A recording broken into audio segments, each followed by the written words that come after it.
अस्सलाम वालेकुम जी, welcome back. कैसे हैं आप सब? मी सादिया सैद आज आपके सामने एक नई हेयर स्टाइल की वीडियो के साथ। आज मैं आपके साथ एक बहुत ही सिंपल और क्विक हेयर स्टाइल बनाना सिखाऊंगी जो कि आप पार्टी स्टाइल है और आपके लिए बनाना इंतहाई आसान और किसी भी ड्रेस के साथ इसको इजीली कैरी कर सकते हैं। तो इस वीडियो को स्टार्ट करने से पहले आप लोगों से रिक्वेस्ट है कि मेरे चैनल को कर लें सब्सक्राइब और वीडियोज़ को लाइक एंड शेयर करें। कमेंट सेक्शन में आकर बताया करें वीडियोज़ कैसी लग रही हैं। जी, इस वक्त हेयर स्टाइलिंग हो चुकी है स्टार्ट। मेरी क्लाइंट के बालों में मैंने फ्रंट पे लाइट सी क्रिम्पिंग करवाई है, बैक पे क्राउन सेक्शन पे मैंने क्रंचिंग करवा ली है, मतलब टीजिंग और बैक कॉम्बिंग के लिए टीजिंग हो चुकी है। अब बैक के बालों को, जो बाकी के बचे बाल हैं, उनको हम लोग ऊपर से स्ट्रेट और नीचे से कर्ल्स कर रहे हैं। तकरीबन बैक के जितने बाल हम लोगों ने छोड़े थे उनको कर्ल्स कर चुके हैं और अब आ जाते हैं जी दोबारा क्राउन सेक्शन पे। टीजिंग क्योंकि हम लोगों ने कर ली थी बैक कॉम्बिंग के लिए। अब बैक कॉम्बिंग को हम लोग फ्रंट से बाल थोड़े से लेकर नीट करेंगे और इसको पिन अप करेंगे। वीडियो को पूरा गौर से देखा करें। मेरा नहीं ख्याल कि इसको बहुत ज़्यादा तफसील से बताने की ज़रूरत होती है, क्योंकि इतने सिंपल वे में हम लोग स्टाइलिंग कर रहे होते हैं कि अगर आप उसको 1 से 2 दफ़ा भी देखेंगे तो बहुत इजीली इसको समझ जाएंगे। और आजकल हमारे पास कैमरा जो है ना, वो स्टाफ मौजूद नहीं है मेरे पास इतना ज़्यादा, जिसकी वजह से मैं वीडियोस बहुत कम शूट कर पा रही हूँ। और जो होती भी है तो किसी बच्चे को पकड़ाई होती है और कैमरा पे दिया होता है। ये देखें, इस वक्त भी किसी बच्चे के हाथ में था, जबकि वीडियो जो है वो बहुत मुश्किल से बन पा रही है, क्योंकि सबको अब कैमरा सिखाना बहुत मुश्किल काम होता है काम छोड़ के। बट मेरी कोशिश होती है कि आप लोगों के लिए वीडियो कोई ना कोई ज़रूर बन जाए। जी, तो आप देख सकते हैं कि इस वक्त मैंने फ्रंट के बालों को नीट करने के बाद पिन अप कर रही हूँ। मैं बैक कॉम्बिंग को सिक्योर कर रहे हैं, पिंस लगाकर, क्रॉस पिंस लगाकर अच्छे तरीके से सिक्योर कर लिया। अब आ जाते हैं जी फ्रंट पे। फ्रंट के बालों को हम लोग पहले जो क्रंच करवाया हुआ है उसमें कर लिया जी सेंटर पार्टीशन, मतलब सेंटर मांग निकाल लिया। सेंटर मांग निकालने के बाद हम लोग जो ऊपर के जो लेयर्स होती हैं ना छोटी छोटी लेकर, उनको हम लोग स्ट्रेटनर की वजह से नीट कर लेते हैं, ताकि जो क्रिम्पिंग की लुक है ना वो थोड़ी सी मैसी लगती है। इस वजह से हम लोग ऊपर से सारे बालों को नीट कर लेते हैं। बट इन क्लाइंट के हमारे थोड़ा सा फ्रंट के बालों का इशू था कि बहुत ही शॉर्ट बाल थे और शॉर्ट होने की वजह से और शॉर्ट होने की वजह से हम लोगों को स्टाइलिंग में भी काफ़ी मुश्किल आ रही थी। आप देख सकते हैं कि जो हम लोग ट्विस्ट कर रहे हैं उसमें बहुत ही छोटे छोटे कटिंग वाले बाल थे, जिनको बहुत मुश्किल से ट्विस्ट कर पा रहे हैं। उनकी स्टाइलिंग का जो वो करवाना चाह रही थी उसमें फ्रंट पे ट्विस्ट आते हैं, हम लोगों ने की है और पूरी कोशिश की है। आप भी गौर से देखिएगा, अगर इस तरह की क्लाइंट आपके पास आ जाती हैं तो आपने किस तरह से उसको मैनेज करना है। दूसरी बात कि सैलून पे इसके साथ साथ मज़ीद और भी काम हो रहा होता है। कोशिश होती है कि कैमरे में बाकी लोग जो है वो कवर ना हो, इस वजह से थोड़ा सा आपको भी मैनेज करना पड़ेगा।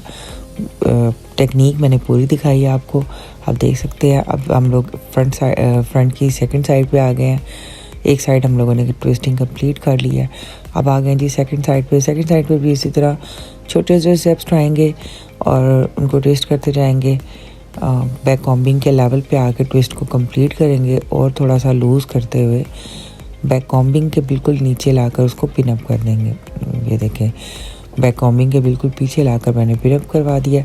अब आ जाते हैं जी जितना भी हम लोगों ने स्टाइल उसको दिया है, अब आ जाती है स्प्रे की बारी। स्प्रे करते हैं। स्प्रे करके साथ साथ छोटे छोटे बालों को हम लोगों ने मैनेज करना है।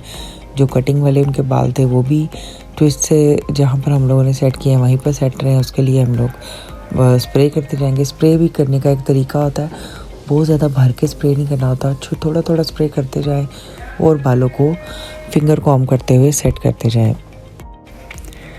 जी, तो फिंगर कॉम करते हुए हम इसको स्प्रे करते जाएंगे और फिंगर कॉम से आप देख रहे हैं छोटे छोटे बाल थे, बहुत ज़्यादा कटिंग वाले बाल थे, जिनको हमने ट्विस्टिंग में बड़े अच्छे तरीके से मैनेज किया है और स्प्रे करके अपनी जगह पर फिक्स कर दिया। जी, तो अब आ जाते हैं बैक पे। बैक पे जो पहले ही हम लोगों ने नीचे वाले बालों को स्ट्रेटनर की मदद से कर्ल्स कर चुके हुए थे। अब बचे हुए जो बाल हैं ना, जो हम लोगों ने फ्रंट की सारी स्टाइलिंग की है उसके जो बचे हुए बाल थे उनको भी इसी तरह से ऊपर से स्ट्रेट और नीचे से मतलब स्ट्रेटनर की मदद से ही हम लोगों ने कर्ल्स कर लिए हैं। अब इन सारे बालों को हम लोग सेट कर रहे हैं, स्प्रे कर रहे हैं और साइड से एक एक स्टेप उठाएंगे, उसको ट्विस्ट करके बिल्कुल बैक कॉम्बिंग के नीचे जो पिंस के नीचे जो एरिया है उसको हम लोगों ने कवर करना है। आप देखते जाएं किस तरह से मैं कर रही हूँ। 2 लाइंस मैंने उठाई हैं, उनको ट्विस्ट किया, ट्विस्ट करके थोड़ा थोड़ा सा लूज़ किया और बिल्कुल बैक कॉम्बिंग के नीचे वाला एरिया ना वहाँ पे लाकर इसको दोनों साइड पे क्रॉस में हम लोगों ने पिन अप कर दिया। अब आ जाते हैं जी फ्रंट पे। जो जो फ्रंट के कटिंग वाले जो हम लोगों ने फेस फ्रेमिंग के लिए बाल छोड़े थे उनको हम स्ट्रेटनर की मदद से कर्ल्स कर रहे हैं। और अगर बहुत छोटे बाल हों तो उसके लिए एक टिप बता देती हूँ कि आपको कर्ल्स करने की ज़रूरत नहीं होती। आप चाहे बैक पे कर्ल्स भी हों तो कोई मसला नहीं है, आप फ्रंट पे स्ट्रेट भी छोड़ सकते हैं अगर बहुत छोटे बाल हैं। और अगर थोड़े से बाल हैं, जैसे इनके हम लोगों ने थोड़े से ज़्यादा बाल निकाल लिए थे ताकि कर्ल्स हो सकें इजीली, तो इस तरह से आप लोग कर्ल्स कर लें। और कर्ल्स को स्टे करने का तरीका भी आप देख लें। अगर हम लोग इस तरीके से कर्ल्स करके ऊपर से स्प्रे कर देंगे और थोड़ा थोड़ा सा उसको लूज़ कर देंगे तो ये लॉन्ग टाइम स्टे भी करता है। अब आ जाते हैं जी सेंटर मांग में बिंदिया सेट करते हैं। बिंदिया को भी हम लोग इसी तरह से रखने के बाद क्रॉस पिन से सिक्योर कर देंगे और अच्छे तरीके से बिंदिया हो गई है जी सेट। ये होती है जी मेन का। अब हम लोगों को कोई भी हेयर स्टाइल आप बनाएं, उसको जब तक आजकल हेयर एक्सेसरीज़ के बगैर कोई भी हेयर स्टाइल जो है वो मतलब आपका कंप्लीट नहीं होता या उसकी लुक नहीं आती। इनको भी हमने मशवरा दिया था कि आप इसमें कोई ना कोई पिन्स या बीड्स लगवा लें। इनके पास इस वक्त सिर्फ जस्ट बीड्स थे तो हम लोग उन्हीं बीड्स को सेट कर रहे हैं। अगर इनके पास पिन्स होती जो आजकल पर्ल पिन्स चल रही हैं या कुछ इस तरह की एक्सेसरीज होती तो इसको मज़ीद खूबसूरत बनाया जा सकता था। पर्ल्स हम लोगों ने सेट कर दी हैं जी फ्रंट पे भी और बैक पे भी। जो स्टाइलिंग हम लोगों ने की थी बैक पे, आपको मैंने बताया था कि ट्विस्टिंग करने के बाद हम लोगों ने बैक कॉम्बिंग वाले एरिया पे इस तरह से बालों को ट्विस्ट करके राउंड करके फ्लावर बना दिया और उसके ऊपर हम लोग इस वक्त बीड्स सेट कर रहे हैं। इस तरह से बीड्स लगाने के बाद अब है जी फाइनल लुक। आई होप कि आपको पसंद आई होगी। पसंद आए तो प्लीज़ लाइक एंड शेयर ज़रूर दीजिएगा। इसी के साथ दुआ में याद रखिएगा। अल्लाह हाफिज़।